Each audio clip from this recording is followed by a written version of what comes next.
Boa noite a todos. Glória a Deus. Mais um módulo e não só mais um módulo, mas o último módulo do curso da salvação para nós fecharmos com chave de ouro. E eu acredito para todos que adquiriram este curso e para aqueles que já ouviram eu falar sobre o curso da salvação nas minhas redes sociais, que eu iria misturar a salvação com o Apocalipse. Porque, se vocês não sabem, eu aprendi a salvação estudando o livro do Apocalipse. Então, esta aula, este curso da salvação, foi tirado totalmente em Apocalipse. Por incrível que pareça. Então, tenta imaginar quando eu lançar também um curso sobre o Apocalipse verso por verso. Hoje você vai ter o privilégio de aprender um pouco sobre a salvação tirada do Apocalipse. Você vai entender agora o que é um pouco sobre esse Apocalipse, o que é este Cristo, não mais filho do homem, mas filho de Deus, a sua máxima revelação. Porque o Apocalipse, ele vai nos dizer no capítulo 1, no versículo 1, na parte A,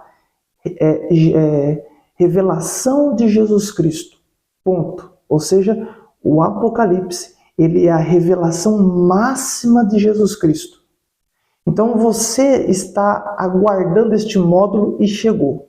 Muitos estão curiosos para saber o que é essa salvação misturado com o Apocalipse, porque não tem como falar de salvação se eu não entrar e não fechar com o Apocalipse. Então hoje se prepara que é uma aula extraordinária. É uma aula que dessa vez você vai entender, vai estar mais amadurecido ainda sobre o que você vai estudar neste último módulo, nessa última aula de hoje, sobre o reino de Deus. Hoje nós vamos estudar sobre o reino de Deus. Então, Bíblia na mão mais uma vez, marca-texto em gel, caneta em gel, se prepara, revê essa aula quantas vezes for necessário, anota tudo, porque é uma aula extraordinária. Eu estou empolgado, não sei você, mas vai ser uma aula muito espiritual, como foi do módulo acima, falando sobre a predestinação. Tudo bem? Então, hoje nós vamos estudar sobre o reino de Deus. E de primeira mão, eu quero começar a falar sobre as 3 classes que o corpo de Cristo tem. Como assim? Existe 3 nomes que o livro do Apocalipse ele vai nos dizer. Existem os vencedores, existem os vencedores tardios e existe a igreja. Danilo, mas quem são esses vencedores? Quem são esses vencedores tardios? Quem é a igreja com relação ao reino de Deus? Anota aí, os vencedores são aqueles que fizeram o que Deus mandou fazer. Os vencedores são aqueles que fazem os atos de justiça. São aqueles que fazem as obras. São aqueles que vão ser galardoados, vão receber galardão. São aqueles que vão receber a recompensa. Os vencedores são aqueles que são livres da disciplina de Deus. Quem são os vencedores? São aqueles que vão ser levados num rapto ou na volta oculta de Cristo. Os vencedores são chamados lá em Apocalipse 14 como as primícias, ou seja, os primeiros, a primeira parte que amadureceu, o fruto que amadureceu primeiro. Então, os vencedores são aqueles filhos de Deus que entenderam que as tribulações, que a angústia, que tudo o que se passa na terra com relação a Cristo, no Filho de Deus que somos nós, que nós somos um vaso que contém a Trindade.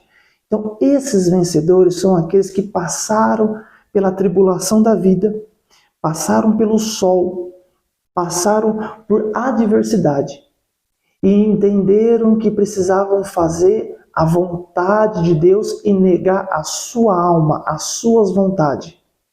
E entenderam que a tribulação da vida faz ele amadurecer. E ele visa então o reino de Deus. Esses são aqueles filhos maduros, são mais expostos ao sol, mais expostos às tribulações. Então esses agradaram a Deus primeiro. São chamados de os frutos em uma plantação, aonde esses frutos amadureceram primeiro. Então esses frutos que amadureceram primeiro são aqueles que o dono da colheita, que é Deus, ele vai colher primeiro, porque amadureceu primeiro. Então, Cristo, ele vai vir como um ladrão, da forma que vem um ladrão, em uma vinda oculta onde ninguém sabe a hora e nem o dia. Entendeu? Então, ele não sabe nem a hora e nem o dia, e ele vai vir como, da forma que vem um ladrão, para buscar o que é mais precioso, que é a parte da sua igreja que amadureceu primeiro.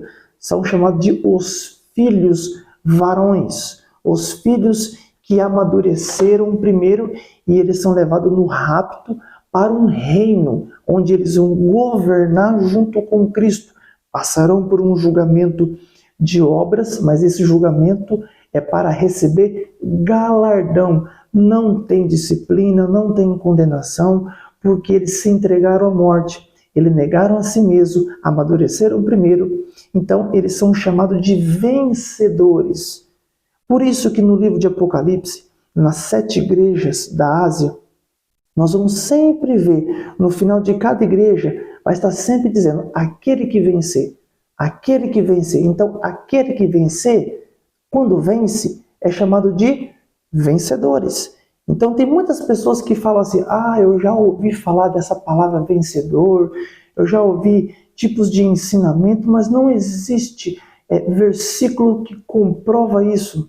Você vai ver que existe inúmeros versículos.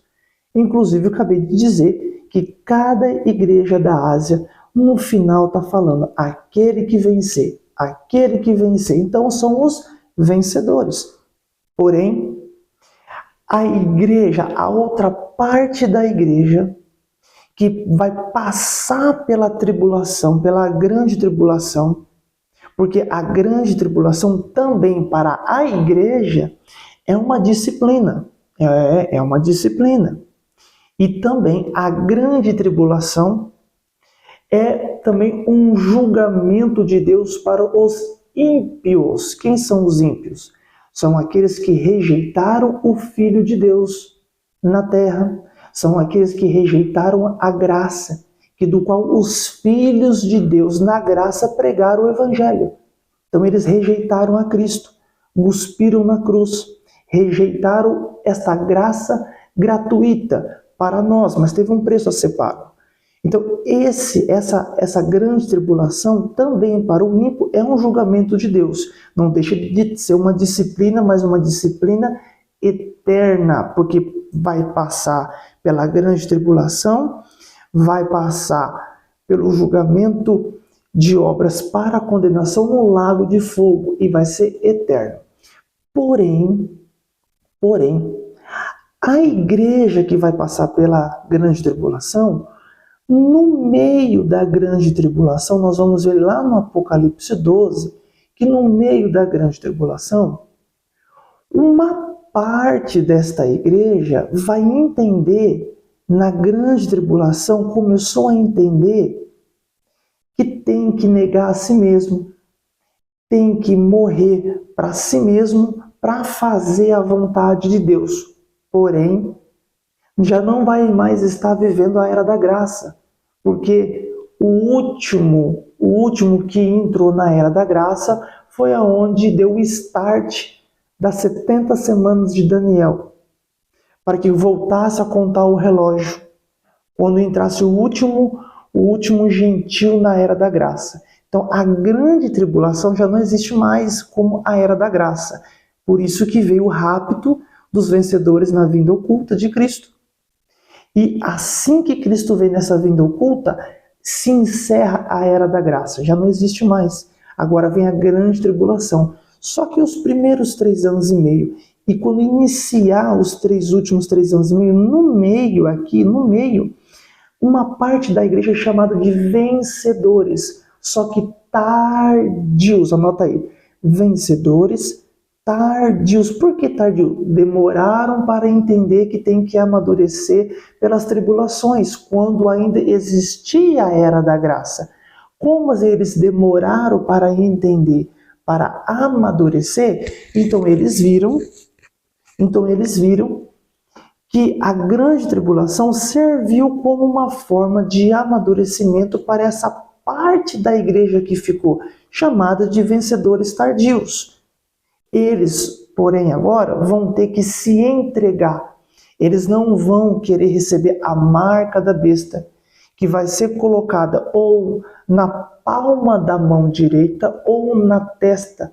Uma marca que vai simbolizar quem vai pertencer ao anticristo, que são chamados de os filhos da desobediência, né? Então, esses aí não vão querer fugir, como uma outra parte da igreja que vai fugir.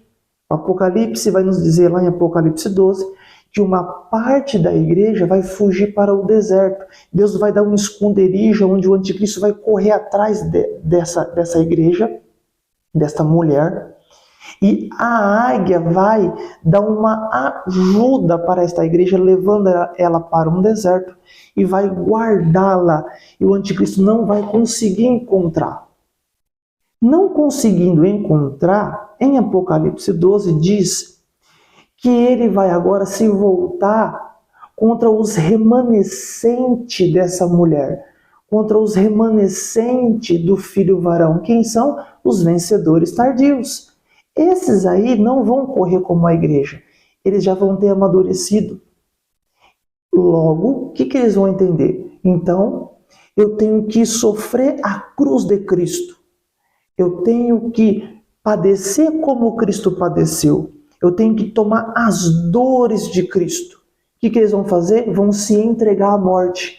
Vão ser torturados, vão ser decapitados. Eles vão ser mortos da maneira que deve ser. E eles vão se alegrar, porque agora eles entenderam que eles têm um reino esperando. Agora eles entenderam. Mas não seria melhor eles terem entendido isso em vida na era da graça?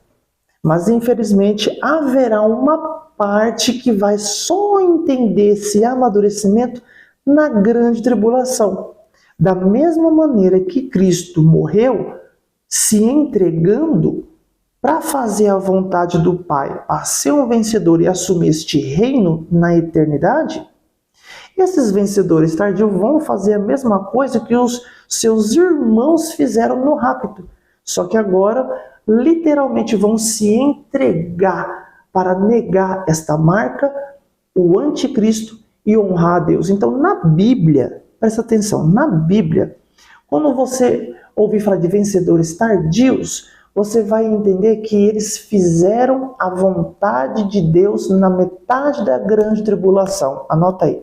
Eles amadureceram depois, deram suas vidas por Cristo, e também você vai ouvir falar de vestes salpicadas de sangue, porque os vencedores no rapto, eles não têm vestes salpicadas de sangue, porque eles viveram na era da graça e foram obedientes.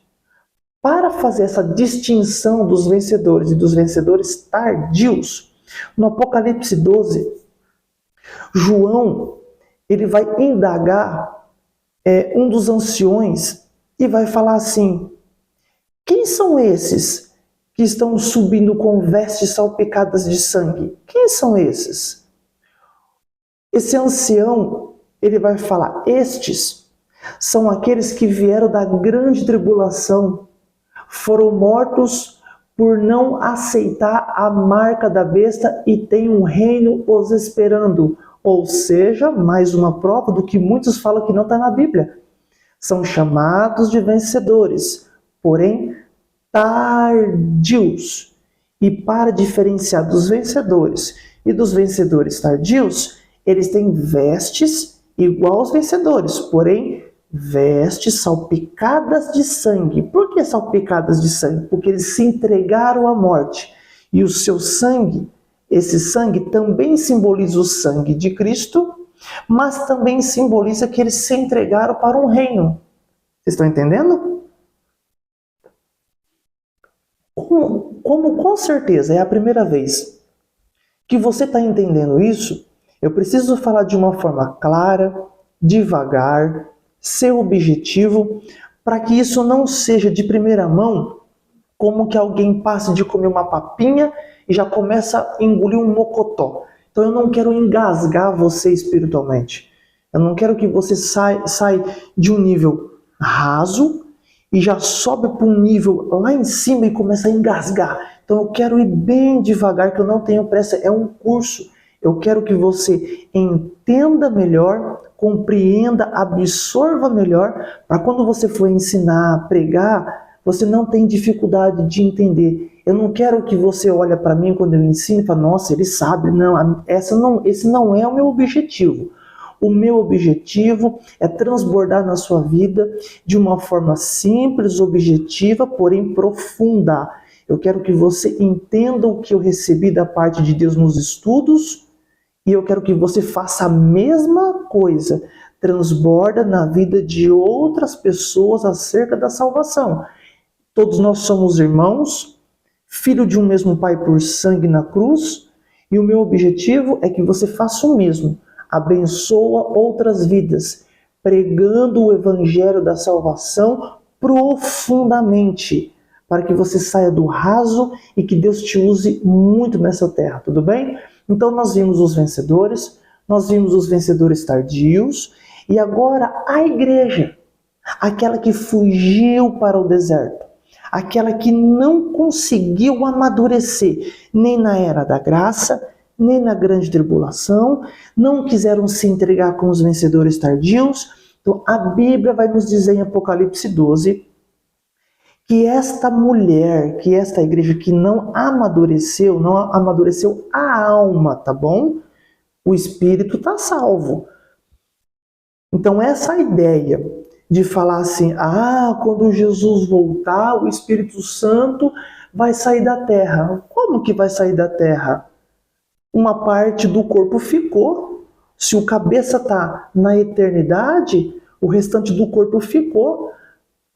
Se Paulo vai falar que Cristo, ele é o cabeça e ele tem um corpo, que é a sua igreja, parte da igreja, parte desse membro, deste corpo ficou. Então tem que vir totalmente o corpo para se unir com o cabeça e formar um corpo coletivo. Efésios vai dizer que a igreja é um homem coletivo, um corpo coletivo. Então, o Espírito Santo vai estar na terra, precisamente vai estar na grande tribulação, mesmo quando os vencedores tardios subirem, essa parte da igreja ficou. Deus vai guardar esta igreja, esta mulher, porque não conseguiu amadurecer. Ele vai voltar no soar da última trombeta, antes de derramar 7 taças da ira, porque a igreja não pode sofrer, os salvos não podem sofrer a ira de Deus. Tudo bem? Então Cristo vai vir no soar da última trombeta, onde todo olho verá, desde o Oriente até o Ocidente, desde Israel e todo o restante do mundo. Vai ser como um relâmpago, ou seja, todo olho verá. E aqueles que crucificaram a Cristo vão chorar, porque eles vão olhar para ele e vão lembrar, aquele que nós achávamos que não era o Filho de Deus, é verdadeiramente o Filho de Deus. Ele vai vir sobre as nuvens, assentado sobre um trono. E ele vai descer da mesma maneira que ele subiu lá em Atos 1, no Monte das Oliveiras. Ele vai vir e ele vai parar no céu e vai vir buscar no encontro com a sua noiva, que é o restante da igreja. Assim que a igreja subir, já não vai restar mais nenhuma igreja. Então, esta mulher, esta igreja que Deus vai guardar, vai passar por um julgamento de obras, suas obras serão rejeitadas, que vai ser comparados como palha, madeira e feno, e vai entrar um milênio. Esses 1000 anos a igreja vai passar por uma disciplina milenar, vai passar por uma disciplina. O que é essa disciplina, Danilo? A igreja vai passar por uma disciplina, escuta só, a igreja vai passar por uma disciplina aonde tem que terminar este amadurecimento que os vencedores já concluíram, que os vencedores tardios concluíram, é o amadurecimento da alma. Eles não conseguiram negar a si mesmo, não conseguiram terminar esse amadurecimento de crucificar suas vontades. Então agora é o próprio Cristo, junto com os vencedores, com vara de ferro, ou seja, Deus ele corrige a quem ele ama. Então o julgamento, essa correção de Deus, essa disciplina de Deus é o amor. Então Deus vai corrigir com amor, tudo bem? Então Deus vai corrigir a igreja por 1000 anos para terminar este amadurecimento. E quando terminar este amadurecimento, aí ela vai ser uma igreja vencedora e vai se unir, vai se juntar com os outros vencedores e com os vencedores tardios. E assim vai ter o corpo coletivo totalmente unido, 100%, tudo bem? Então, quando você lê na Bíblia sobre a igreja, vai falar sobre o restante da colheita por um todo, tudo bem? Essa igreja, ela não amadureceu em vida e não deram as suas vidas na grande tribulação para amadurecerem as suas almas. E aí elas iriam se unir, né? Iria se tornar como uma igreja vencedora, porém não conseguiu. Então ela vai ser disciplinada no milênio, que é também chamado o dano da segunda morte. A segunda morte qual que é?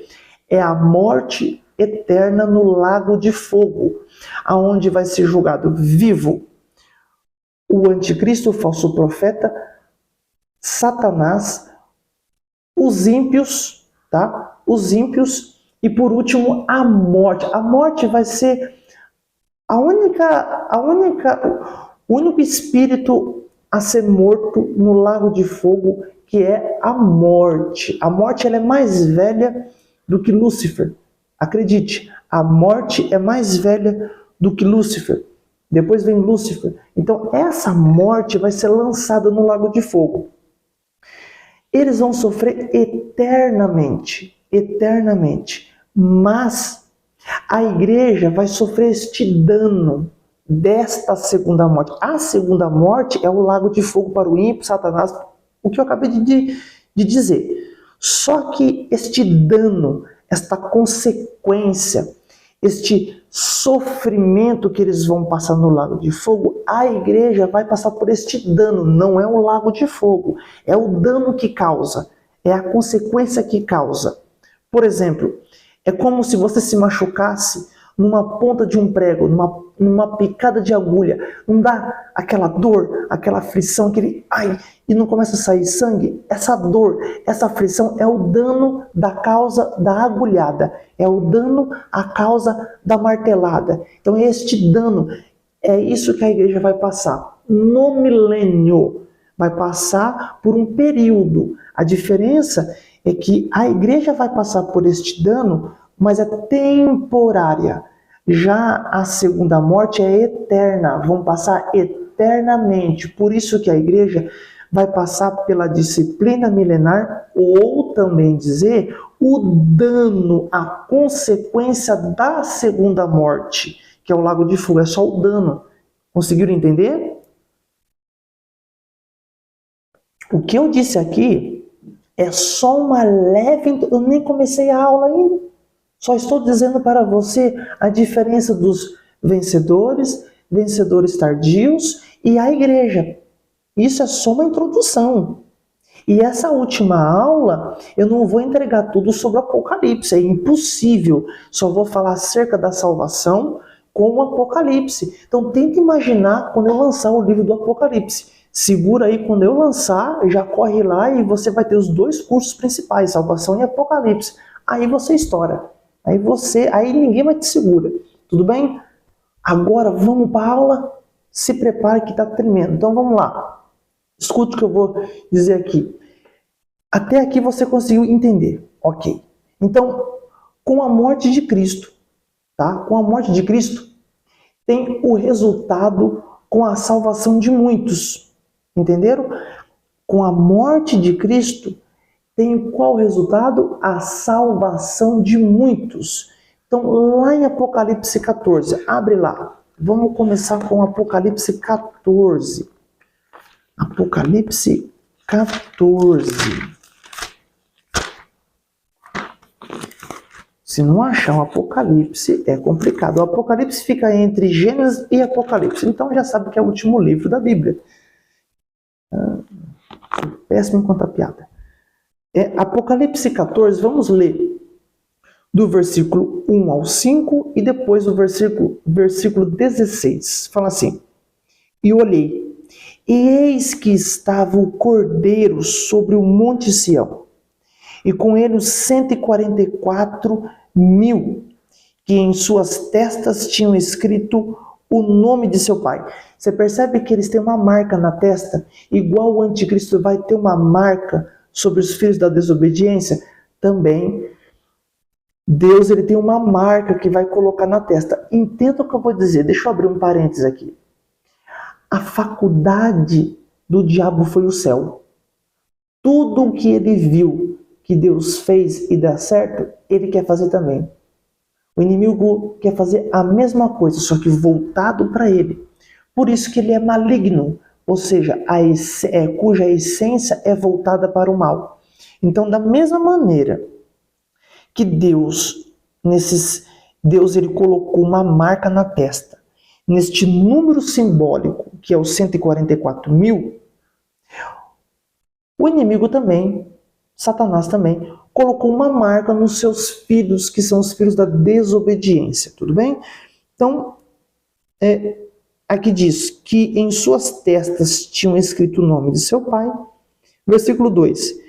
E ouviu, olha o que João fala, e ouviu uma voz do céu, como a voz de muitas águas, ou isso aqui está falando de multidão, né? Adorando a Cristo. Está falando de multidão, voz de muitas águas, fala de multidão, tá? E como a voz de um grande trovão. E ouvi uma voz de arpistas, esses são os vencedores, que tocavam as suas harpas, são os vencedores, tá? E cantavam um novo cântico. Esse novo cântico é só quem vence a tribulação. Mas já dizendo e já adiantando, esse novo cântico é o cântico de Moisés, tá bom? E cantavam um novo cântico, um cântico novo diante do trono, e diante dos 4 animais e dos anciãos. E ninguém podia aprender aquele cântico, senão os 144.000 que foram comprados da terra. Comprados. Se foi comprado, eles são as primícias, são os primeiros que amadureceram, são os vencedores. Olha aqui, gente, olha aqui.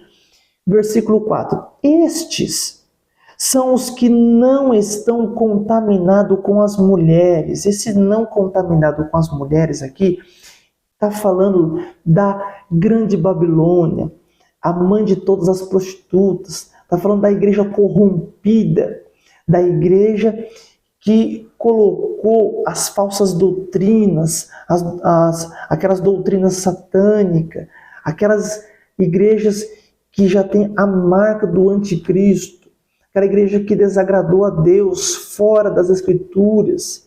Então, estes não se contaminou com essa igreja, com esta mulher corrompida, esses vencedores. Aqui, ó, porque são virgens, ou seja, são aqueles que agradou e foram fiel ao seu noivo, foram fiel a Deus, são virgens. Aqui, ó, estes são os que seguem o Cordeiro para onde quer que vá. Então, se segue o Cordeiro para onde quer que vá, esses vencedores vão fazer o quê? Que vão fazer a vontade de Deus. vão fazer a vontade do Cordeiro. Por isso que fala que segue o Cordeiro para onde quer que vá. Aonde o Cordeiro vai, os vencedores estão indo. Mas na verdade o Cordeiro está dentro dos vencedores.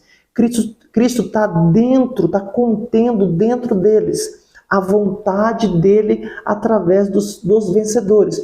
Então o Espírito Santo vai conduzir esses vencedores, que é a parte da igreja chamada de o filho varão, o filho amadurecido, gerado dentro da igreja, dentro da mulher. Ela estava grávida, né?